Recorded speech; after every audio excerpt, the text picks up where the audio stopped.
എനിക്കൊന്ന് മീനാക്ഷിയുടെ ഒരു നല്ല ചായ നമുക്ക് തോന്നും ചിലപ്പോ പണ്ടത്തെ. ആ ചെറുപ്രായത്തില് രണ്ടുപേരുടെ ഫോട്ടോ കണ്ടു കഴിഞ്ഞാൽ രണ്ടുപേരുടെ ചെറുപ്പം ഒരേപോലെയാ. നമുക്ക് തന്നെ പിന്നീട് കൺഫ്യൂഷൻ ആയിട്ടുണ്ട് എന്നുവെച്ചാൽ ഇതിൽ അങ്ങനെ വന്ന ഒരു ടൈം ഉണ്ടായിരുന്നു. ഇപ്പൊ കുറച്ച് വ്യത്യാസമായി, ആൾക്കാർ വളരുമ്പോ അതിന്റേതായ കുറച്ച് വ്യത്യാസം. കുറുമ്പുണ്ടെന്ന് ദിലീപേട്ടൻ പറഞ്ഞിട്ടുണ്ടായിരുന്നു. ഇപ്പോഴും ഉണ്ടോ ദിലീപേട്ട?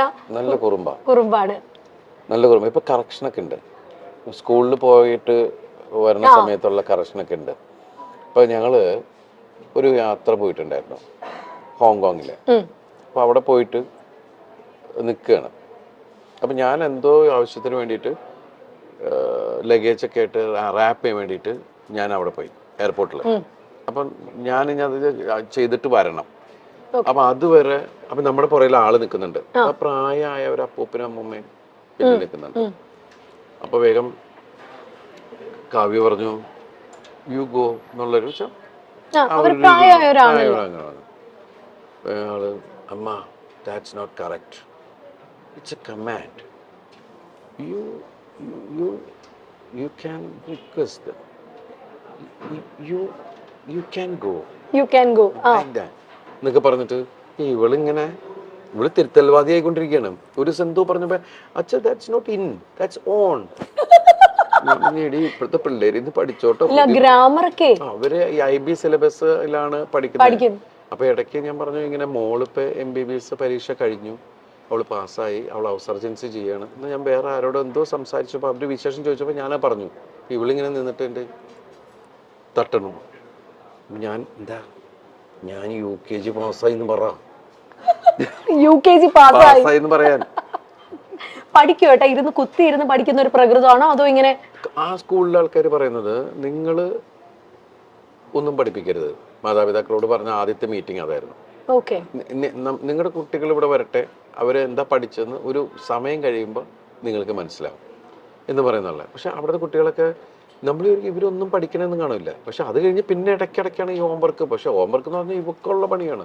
അത് എല്ലാ മാതാപിതാക്കൾക്കും അത് കൂടുതൽ അമ്മമാരാണ്. ഇപ്പൊ കണ്ടില്ല, അത് വരച്ച് അതൊട്ടിച്ച് ഇത് വെച്ച്. ചേച്ചി ആയിരിക്കും അല്ലേ ഇരുന്ന് ചെയ്യുന്ന? കാരണം ഇല്ല, കാവ്യാണ് ഇവളുടെ ചേച്ചിയാന്ന്. എന്നാലും ഞാൻ ഒരു കാര്യം ചോദിക്കട്ടെ ദിലീപേണ്ണ, കാരണം കാവ്യ ചേച്ചീനെ അത്രയും സ്കൂൾ കാലം തൊട്ട് കണ്ട ഒരാളാണ് ദിലീപേണ്ണ. പിന്നെ ഇതാ ഭാര്യയായി, ഇപ്പൊ അമ്മയായി ചേച്ചി, ഇപ്പൊ കാവ്യ ചേച്ചി. അപ്പൊ ഈ ഒരു ട്രാൻസിഷൻ എങ്ങനെ നോക്കി കാണുന്നു ദിലീപേണ്ണ? വളർന്നുകൊണ്ടിരിക്കൂല, അപ്പൊ നമുക്കൊന്നും ചെയ്യാൻ പറ്റില്ല. എന്നാൽ ഈ അമ്മയായപ്പോ ഭയങ്കര റെസ്പോൺസിബിൾ, ഒരല്പം വഴക്കൊക്കെ പറയുന്ന ഒരു അമ്മയായോ ചേച്ചി, അതോ സോഫ്റ്റ് ആയിട്ടുള്ള അമ്മയാണോ? സോഫ്റ്റ് ഒന്നുമല്ല, പെട്ടെന്ന് അത് പണ്ട് തുടങ്ങി നമുക്ക് പെട്ടെന്ന് ദേഷ്യം വരുന്ന ഒരാളാണ്, ഷോർട്ട് ടെമ്പേർഡാണ്. അപ്പം അത് ഞാൻ പറയാം, കൊച്ചുങ്ങളെ തല്ല, അങ്ങനെ വഴക്ക് പറ, അങ്ങനെ ചെയ്യരുത്. അതിനെ പറഞ്ഞ് മനസ്സിലാക്കിയാൽ മതി. പിള്ളേർക്കൊക്കെ നമ്മൾ ഏത് കുട്ടികളാണെങ്കിലും പറഞ്ഞ് മനസ്സിലാക്കി കഴിഞ്ഞാൽ അതിൻ്റെ ഒരു രീതിയിൽ അവർക്ക് മനസ്സിലാവും. അല്ല തല്ലപ്പെടുത്ത അങ്ങനത്തെ പരിപാടി മീനുട്ടിനെ ഇന്നവരെ തല്ലിയിട്ടില്ല. ഇപ്പം മീനുട്ടി പഠിച്ച് ഡോക്ടർ എന്ന് പറയുന്ന സ്ഥലത്ത് വരെ എത്തി. പക്ഷെ നമുക്ക് ദൈവം അനുഗ്രഹിച്ച് ഇന്നവരെ തല്ലിട്ട് തന്നിട്ടില്ല. അവളെ വളരെ ഇതായിട്ട് വിളിച്ചു കഴിഞ്ഞാൽ അപ്പം തന്നെ അവൾക്ക് മനസ്സിലാവും, ടോൺ മാറിയാൽ മനസ്സിലാവും. അപ്പം അതുമല്ല, നമ്മൾ പല കുട്ടികൾ കുസൃതികൾ തന്നെയാണ്. ഇവക്കൊരടി കൊടുത്തിട്ടുണ്ട് ഞാൻ. കാരണം വെച്ചിട്ടുണ്ടെങ്കിൽ എന്തോ എടുത്തു വായന, പക്ഷെ പിന്നീട് എടുത്തിട്ടില്ല. ആരെ പോയിട്ട് പുറകെ പോയിട്ട് പിടിക്കുക. അപ്പൊ ആദ്യം തുടരുന്ന് പറഞ്ഞു, പക്ഷെ നോക്കിയിട്ട് പിന്നെയും പോവുക. അപ്പോ അതോടുകൂടി അപ്പം പക്ഷെ എനിക്ക് തോന്നുന്നു ദിലീപേട്ട ഭയങ്കര നേരം പോക്കായിരിക്കും ആളും കൂടെ ഉള്ള സമയത്തൊക്കെ. കാരണം വെച്ചാൽ ഞാൻ മീനാക്ഷി ഉള്ള സമയത്ത് ശരിക്കും പറഞ്ഞാൽ എനിക്കത് മിസ് ചെയ്തിരുന്നു. ഞാൻ ആ സമയത്ത് എൻ്റെ സിനിമകൾക്ക് ഭയങ്കര ഹിറ്റുകളും, ഞാൻ ഓരോ സിനിമയുടെ പുറകെ ഇങ്ങനെ കണ്ടിന്യൂസ് സിനിമയുടെ പുറകെ പോകല. അപ്പോൾ ആ സമയത്ത് ശരിക്കും പറഞ്ഞാൽ ആ പ്രായം എനിക്ക് ആസ്വദിക്കാൻ പറ്റിയിട്ടില്ല. ആ 2-3 വയസ്സ് എന്ന് പറയുന്നത് ശരിക്കും മിസ്സിങ് തന്നെയാണ്.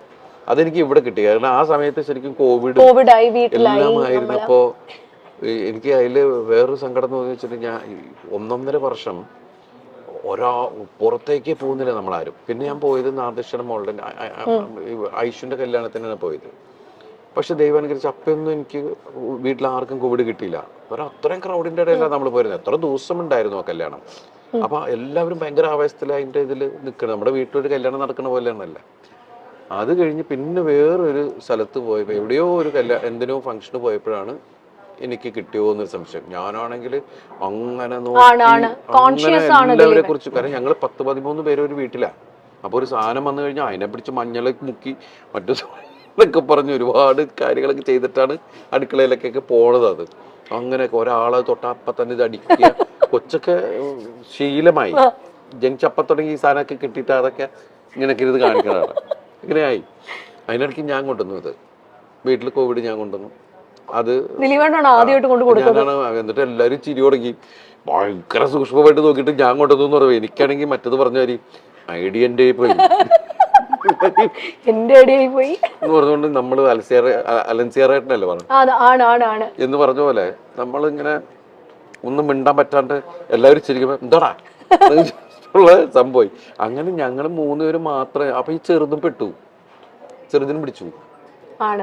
അപ്പൊ പാവം 21 ദിവസം ഞങ്ങളുടെ മുറിക്കകത്താ, ഒരു മുറിക്കകത്ത്. അപ്പൊ 21 ദിവസം ഇരുന്നിട്ടാണ് പോയത്. അന്നൊക്കെ 21 ദിവസം ക്വാറന്റൈൻ ആയിരുന്നു അല്ലേ ഏട്ടാ? ശരിക്കും നമ്മളെന്താ വെച്ചാൽ അമ്മയുണ്ട്, താഴെ അമ്മയുണ്ട്.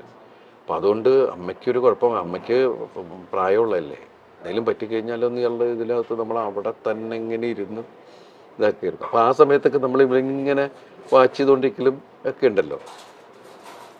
രണ്ട് ആ സമയത്താണ്. അതുകൊണ്ട് വെച്ചാൽ എല്ലാവരും വീട്ടിലുള്ളതുകൊണ്ട് പെട്ടെന്ന് മലയാളം സംസാരിക്കാൻ. തങ്കമണിയുടെ റിലീസിനെ പറ്റിയൊക്കെ മഹാലക്ഷ്മി, മീനാക്ഷി ഒക്കെ എന്നാ പറയുന്നു കേട്ടോ അവര്? അല്ല, എല്ലാവരും ഇപ്പൊ സോഷ്യൽ മീഡിയയിൽ ഇത് വരുന്ന മീനാക്ഷി ശരിക്കും നല്ല ആസ്വാദകയാണ്. ഇപ്പൊ എല്ലാ സിനിമകളും കാണും. ലിമിറ്റഡ് ആയിട്ട് മീനാക്ഷി സംസാരിക്കാറുള്ളൂ, അധികം സോഷ്യൽ മീഡിയയിൽ അങ്ങനെ വളരെ സൈലന്റാണ്. എല്ലാ സ്ഥലത്തും കൂടുതൽ ലിസണറാണ്. എന്റെ പോലെയുള്ള ആള് തന്നെയാണ്. അങ്ങനെ എനിക്ക് തോന്നുന്നത് സ്വഭാവം കാവ്യയുടെ തോന്നി ഇവക്കുള്ളത്. അവള് ചെന്ന എവിടെയും ഭയങ്കര വർത്താനവും ആ ഏരിയ മൊത്തം അവളുടെ ഏരിയയിലാക്കി കളയും. എല്ലാ തമാശയൊക്കെ പറഞ്ഞ എല്ലാവരും അവളായിട്ട് ഒരു കംഫർട്ട് സോൺ ഉണ്ടാക്കി കളയും. അത് തന്നെയാണ് ഇവളുടെ സംഭവം. നമ്മൾ രണ്ടുപേരും വളരെ സൈലന്റ് ആൾക്കാരാണ് ശരിക്കും പറഞ്ഞു. അല്ല, എന്തായാലും അതുകൊണ്ട് ഭയങ്കരമായിട്ട് ബാലൻസ് ആയി. ഇപ്പൊ ദിലീപേട്ടന് വേണ്ടി വെജ് ആണ് കേട്ടോ കൊണ്ടുവന്നേക്കുന്നേ. കഴിക്കട്ടെ, അതിന്റെ ഇടയിൽ ഞാൻ ആണ്. അല്ല, ദേയ്പൂട്ടില് ഫുഡിന്റെ കാര്യം പറയണം. ഇവിടെ ഒരു ഭയങ്കര വൈഡ് റേഞ്ച് ഓഫ് മെനു ആണ് ഇവിടെ ദേയ്പൂട്ടിലുള്ളത്. കാരണം ഞാനും കെട്ടിയനും കൂടെ വന്നാൽ ദിലീപേട്ട പുള്ളി എപ്പോഴും കഴിക്കുന്ന ഇലയിലൂണാണ്. ഇവിടുത്തെ ഇലയിലൂണ് ദിലീപേട്ട ഏറ്റവും ഫേവറേറ്റ് ഫുഡ് ഏതാ? പണ്ട് എനിക്ക് അങ്ങനെ ഒന്നിനോട് പ്രത്യേകിച്ച് അങ്ങനെ ഒന്നിനോട് ടേസ്റ്റ് ഉള്ളതെല്ലാം എടുക്കുക എന്നുള്ളത് തന്നെയാണ്. പിന്നെ എനിക്ക് ഇവിടെ ഈ പുട്ടുകട തുടങ്ങിയ സമയത്ത് ഞാൻ ഏറ്റവും കൂടുതൽ ഞാൻ ഇവിടെ വരുമ്പോൾ കഴിച്ചിരുന്ന പുട്ടും മാമ്പഴമാണ്. പുട്ടും മാമ്പഴവും ഈ പുട്ടിന്റെ കൂടെ മാമ്പഴം പഴം പോലെ നല്ല പഴുത്ത മാമ്പഴമാണെങ്കിൽ നല്ല രസമാണ് കുഴച്ച് കഴിക്കാൻ. അതുപോലെ നല്ല ചൂട് പുട്ടിന്റെ കൂടെ പാലും പഞ്ചസാരയും ഒക്കെ നല്ല ടേസ്റ്റുള്ള കാര്യങ്ങളാണ്. പിന്നെ നമ്മൾ പുതിയ പുതിയ ഒരുപാട് വെറൈറ്റികൾ നമ്മൾ ചിക്കനും പ്രോൺസും അത് എന്തൊക്കെ ഡിഷ് ഉണ്ടെന്നുള്ള സാധനങ്ങളൊക്കെ വെച്ച് ഡിഫറെന്റ് കോംബോകൾ നമ്മൾ ശ്രമിച്ചു നോക്കുന്നു.